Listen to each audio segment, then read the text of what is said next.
When children feel safe, when they feel nurtured, it not only impacts their ability to succeed, it actually is helping them build the brain connections they need to succeed later in life. So when you look at the science, the first 5 years of a child's life is very important because they're building the brain connections needed to thrive in school. They're building their capacity to problem solve, they're building their capacity to regulate their emotions, to retain memory. And the way that they do that is through their interactions with caregivers. Well, it's just the foundation for success in life. Early education is paramount for all our children to reach their developmental milestones so that they can have a successful future. In the first 6 years of a child's life, and really the first 3 years, 3 to 4 years, your brain is 80% formed. You are 80% who you are. There will be things that grow and prune, but you are 80% of who you are by the age of 4. So think about that. That's pre-kindergarten. A lot of people think that kindergarten readiness is about learning the 1, 2, 3s and knowing the shapes and colors. That is not the most important thing to be kindergarten ready. The most important thing to be ready for kindergarten for a child is to learn how to be in a group setting, how to take direction, how to get along with others, how to regulate your emotions, how to be in that group setting so that you're ready to learn, so that you are ready to learn how to write your name and the 1, 2, 3s and ABCs. And so childcare and the role of childcare provider in the village of support for children is so important in becoming kindergarten ready. It's important because they're going to use this for the rest of their lives. That social and emotional piece, we're going to use that as you get older. As soon as you get into kindergarten, you're going to use it every day. Right now, they're using social emotional. They might be struggling to express those feelings, but us sitting here teaching them, they're going to use it in their everyday life. Children learn to cooperate with one another. They learn to get along with one another. They learn to share with one another. They learn to just sit next to one another. Even as an adult telling a child, we all know how effective parenting is. When you start telling a child what they need to do, it means so much more coming from a student of the same age and size as them. And so that's a piece that you can't replicate at home as easily as you can in a school setting with different personalities, different experiences to back it up. We really want all kids to be successful. And for parents, if you don't have that feeling of, I'm comfortable with leaving my child here, then you won't go to work, which means that you have to find alternate childcare resources or ways, which may not always be the best when it comes to taking care of your kid. Childcare is open before school, for before school children. Childcare is open for childcare for our children who are birth through 5 before they go to school. Childcare is open for after school children after they get out of school, all the way up to age 12. Childcare is open for summer care. Families have to have a place where they feel comfortable bringing their kids so that they can concentrate on their work. If they are going to school, so they can concentrate on their school to improve their lives and to provide for their family. And I encourage my parents, especially single parents, especially the single parents, to take advantage of this opportunity. Your baby is newborn, your baby is 1. If you start school now, by the time your baby leaves me and bridge into elementary school, 4 years, you may be finished with school too. And that'll give you a better job opportunity. You know, you'll have a better paying job, which will help you, and you won't need the type of support that you need right now. It supports the family in a way of relieving the parent's stress, but also making the parent feels like my kid's going to learn something in this space. I trust these people, you know, and that's what we want for high quality childcare, for families to be relieved of that.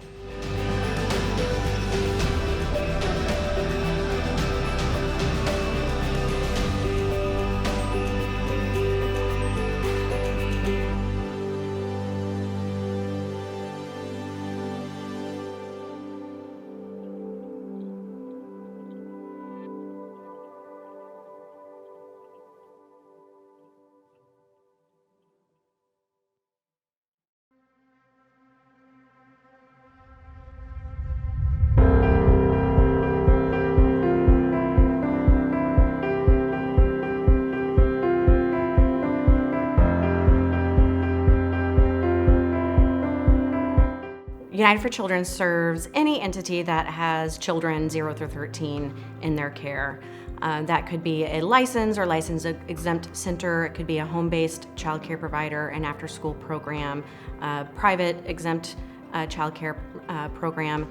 And essentially, we partner with them to find out what their goals are, what their dreams for the business are, and what they want to do to support the parents and their children in their care and who they're serving.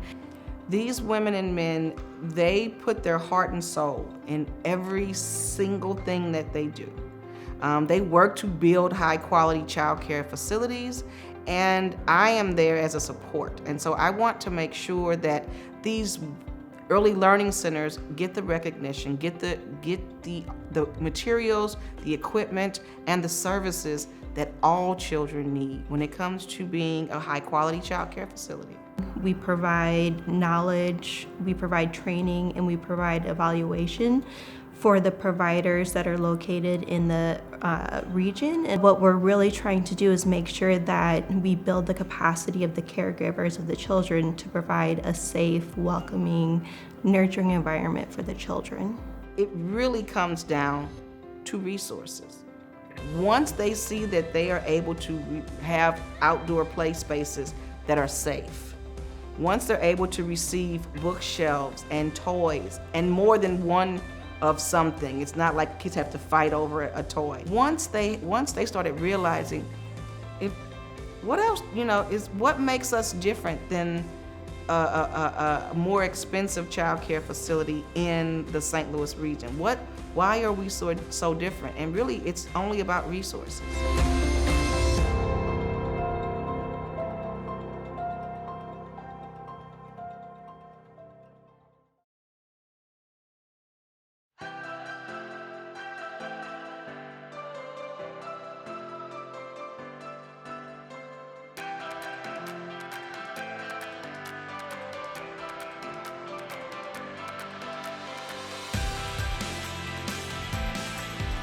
So our mission are the 3 E's: excitement, engaging, and exploration. It's really about establishing a love for lifelong learning. We really want their first experience in school to leave a lasting impression. We want to make sure our little ones want to come through here every day so that they're the ones telling mom and dad, hey, time to wake up, I got to get to school. We want to make sure that when our littlest ones come through the door, that they are instantly engaged in learning. Hands-on experiences are important because it's concrete learning for early learners. They don't have very many previous experiences, so it helps to build background knowledge. We use a constructivist approach, so everything is concrete. If we're working with letters, it's alphabet, it's the magnetic letters, it's Play-Doh, it's anything that's three-dimensional that they can get their hands on and explore. Those fun activities become their learning. That play-based approach is the idea that students through play are learning their social skills, learning their academic skills, and learning how to be successful in school. That is going to help them all the way through to the end of their high school years. And so we really look at this as the building blocks that start the educational career of that student all the way through.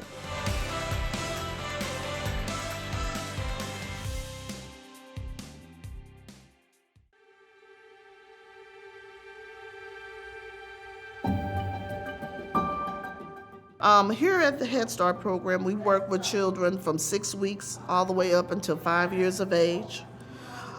We have an early Head Start program that works with 6 weeks all the way up until 30 months of age. And then our Head Start program works with children 3 to 5. And then we transition them on to kindergarten. All our teaching staff are excellent providers in helping those children develop in various ways. So although we have a blanket curriculum, each child's progress is individualized according to that particular child's needs and successes. We work on fine motor skills so that children can learn how to dress and undress themselves, how to fasten and unfasten, how to tie their shoes, how to hold a conversation and answer questions. So they do this on a regular basis. They use routines. They have a schedule. so that the children are able to understand and prepare what's to come next. We also provide social services, referrals to the families that also may be in need and not have access to other means such as clothing, Pampers, and other dietary needs, health care. All that information we provide them free of charge to the families.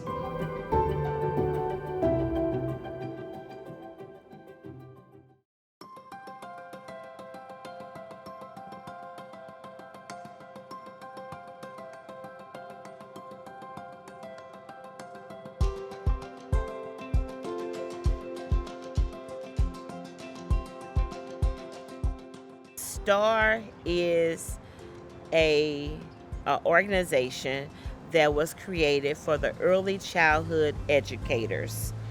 We work with early childhood educators. We have seen the early childhood educators change the highs and the lows, but in the last 5 years, we are at our all-time low. And so we felt in our hearts that if we don't do something now to support our early childhood educators, we're going to lose them. And who does it hurt? Our children. It's hurting our programs now, but ultimately our children are the ones that are going to suffer the most because we have this revolving door in our programs. Teachers are coming and going, teachers are coming and going, teachers are coming and going. Our children are looking and saying, what happened to Miss Smith? What happened to Miss Jones? What happened to... That's not good. Our children needs continuity. So STAR is saying, how do we help our early childhood educators? They need more professional development. So STAR said, we need to create some professional development that will impact them here and here.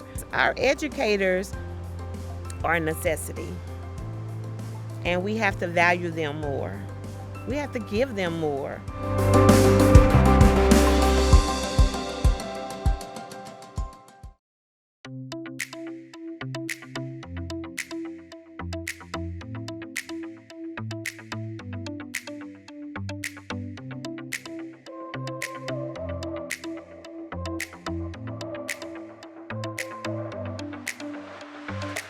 So through the Belle model, we provide early education specialists who go into the various centers and work with the students to do assessments on each of the children to determine if they have any delays or any disabilities that we can assist with.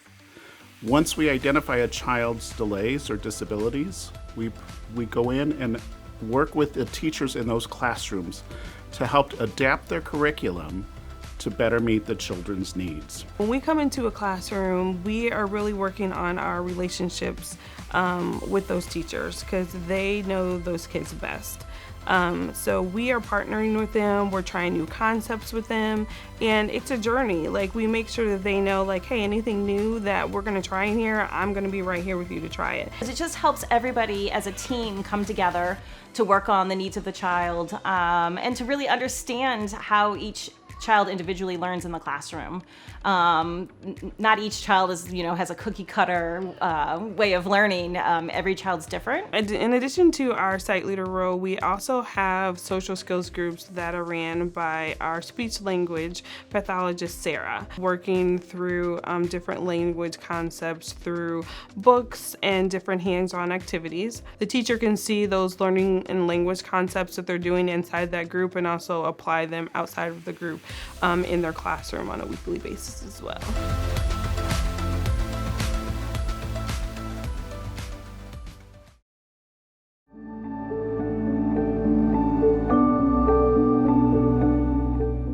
I believe long-term, early childhood education is an intervention for our societal challenges, for our crime problems, for our homeless and drug problems.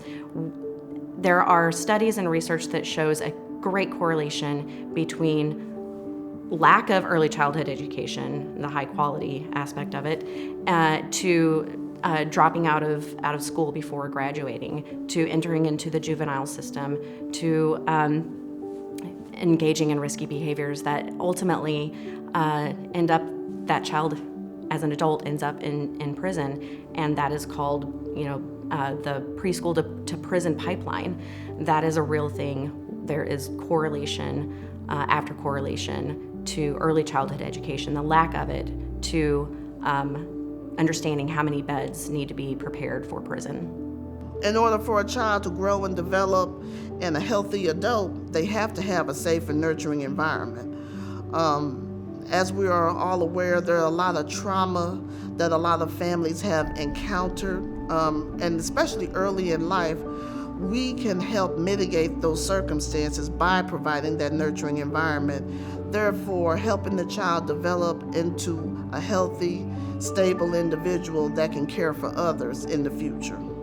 Whether that group setting is a daycare, if it's an in-home care center or a preschool, whatever group setting that child is able to have a quality support system in which to really interact with other students, that's going to help them so much more, and it's something you can't replicate on your own at home. I don't care where you live. All children deserve high quality education. If we don't realize that we need to uplift the community from the ground level, starting with education, what are we complaining? We're complaining about something that we can actually control if we gave everybody equal footing.